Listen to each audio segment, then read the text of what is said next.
Teman-teman, saya terkesan sekali dengan video Ian yang mengajarkan tentang sekolah hidup. Di antaranya beliau menyebutkan bahwa hidup itu ibarat kamikaze.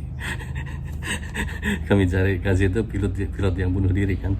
Jadi dalam hidup kita itu banyak banget hal yang kita nggak tahu gitu. Saya sendiri komentar waktu itu kalau saya menyampaikan, kalau teman-teman simak video-video saya itu umumnya tentang hidup, dan saya menyampaikan apa adanya dengan niatan supaya teman-teman yang menyimak mengerti gitu. Walaupun saya sampaikan ke Ian yang katanya alangkah lebih baiknya, kata Ian ini ya, alangkah lebih baiknya jika sebelum hidup itu kita dikasih sekolah tentang hidup, misalnya 3 semester atau 3 kredit gitu.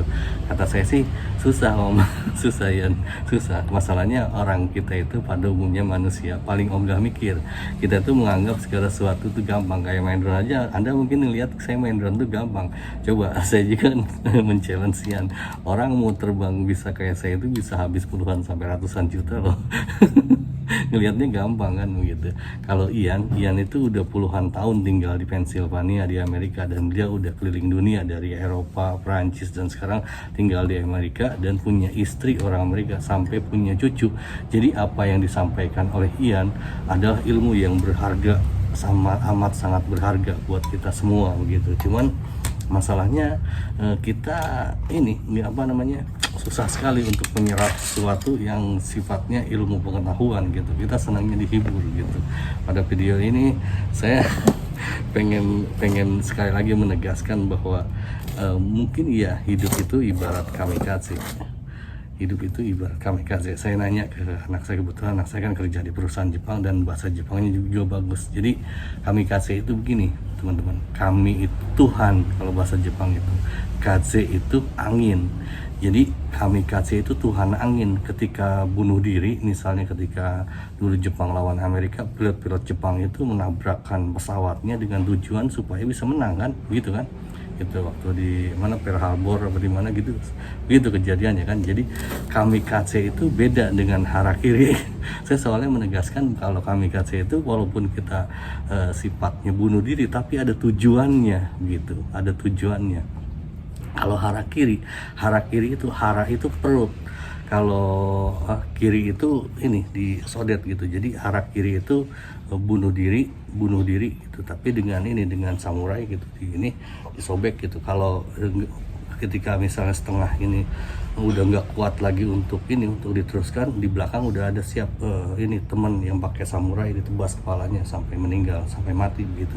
Jadi kalau harakiri itu dulu di budaya Jepang itu untuk biasanya para samurai ketika misalnya dia tidak kuat menanggung malu gitu, atau ada kesalahan yang tidak termaafkan, dia pada harakiri gitu. Kalau saya ngeliat dulu di film-film misalnya waktu penjajahan Jepang di Indonesia tahun 42 kan, waktu itu ketika Jepang dikalahkan Belanda, mereka banyak yang bunuh diri gitu, harakiri gitu. Itu maksudnya karena untuk menanggung malu. Beda antara kamikaze dan harakiri.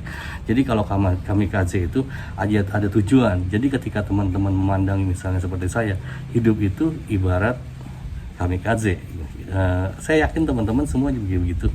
Tidak ada panduan untuk menjalani hidup, padahal dari dulu dikasih tahu bahwa kalau kita menjalani hidup tanpa panduan sampai 200 tahun kita bisa salah melulu begitu. Tapi itulah sifat kita manusia itu susah banget kalau dikasih tahu, sehingga kita tetap aja realitanya kita tetap menghadapi perjalanan hidup yang seperti kamikaze gitu. Jadi nggak apa-apa, kamikaze itu toh ada tujuannya. Ketika saya di video saya kan, saya menyarankan untuk anak muda yang sudah siap loh, yang sudah siap, artinya dia secara materi udah siap untuk menghidupi istri, maka segera menikahlah. Karena kan pernikahan adalah bagian dari cara Tuhan untuk membuat kita dewasa. Mungkin seperti itu. Untuk wanita juga sama, kalau kira-kira udah siap untuk menjalani kesetiaan dalam rumah tangga, ya segera menikahlah. Itu jangan terlalu khawatir, karena semua yang merata di muka bumi ini udah ada rezekinya masing-masing.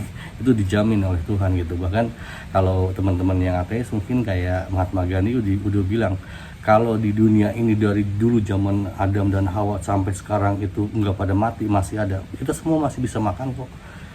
Masalahnya adalah kita pada serakah gitu, pada ngambil sendiri. So kondisi sekarang di Indonesia aja sama kayak gitu. Dulu kalau tahun 97 mungkin katanya 80% yang menguasai perekonomian. Sekarang coba lihat di videonya Guru Gembul dah, di video Guru Gembul. Saya lihat baru upload tadi. Ekonomi kita itu tidak sedang baik-baik aja, karena banyak ekonomi menengah itu down, turun. Jadi sekarang itu kesenjangan antara si kaya dan si miskin itu makin jauh. Tapi jika pun begitu, kalau kita semua tidak serakah, kita semua masih bisa hidup gitu. Itu jaminannya, dan Tuhan itu loh yang menjamin, bukan manusia. Manusia tidak bisa menjamin bisa menjalani hidup atau enggak. Tuhan itu yang menjamin gitu. Jadi mungkin hidup ini ibarat kami kasih buat teman-teman semua. Anda ketika misalnya lulus jadi sarjana, merasa bahwa ketika hidup Anda akan mendapat pekerjaan yang baik, gaji yang besar, omong kosong. Saya yakin semua, termasuk Anda yang nonton video ini, ketika bekerja di kita di Indonesia, gaji Anda gak realistis, gak masuk akal, gak logis dibanding apa-apa yang biaya yang dikeluarkan untuk mendapatkannya. Saya yakin itu. Kalau saya salah, bantah aja, silakan tulis komentar. Ketika dalam pernikahan, mungkin teman-teman merasa, wah kalau udah nikah tuh enak gitu kan. Buat laki mungkin, wah kopi tinggal tinggal minum, makan tinggal tinggal sediain gitu kan. Udah ada istri juga berbilang gitu, nanti kalau udah nikah mungkin saya disenangkan sama suami saya. Realitanya nggak bisa terbalik, kontras banget itu antara teori dan kenyataan. Itu bisa sangat berbeda, 180 derajat perbedaannya gitu. Makanya bagian statement bahwa hidup ini ibarat kami kasih itu menurut saya wajar gitu. Menurut saya memang seperti itu, tapi jangan pernah khawatir. Sepanjang kita terus berusaha di bidang kita, apa yang kita bagus di situ, kemudian kita berjuang dengan cara yang halal, Tuhan akan tetap memberi jalan. Saya yakin banget. Izin saya menerbangin buat saya di sini loh, bukan yang ini 5 inci. Saya biasanya terbang jauh, cuman kayak hujan om.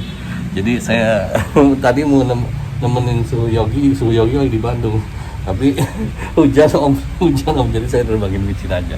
Oke teman-teman, silakan tulis respon dalam komentar. Terima kasih teman-teman, jaga kesehatan. Asam.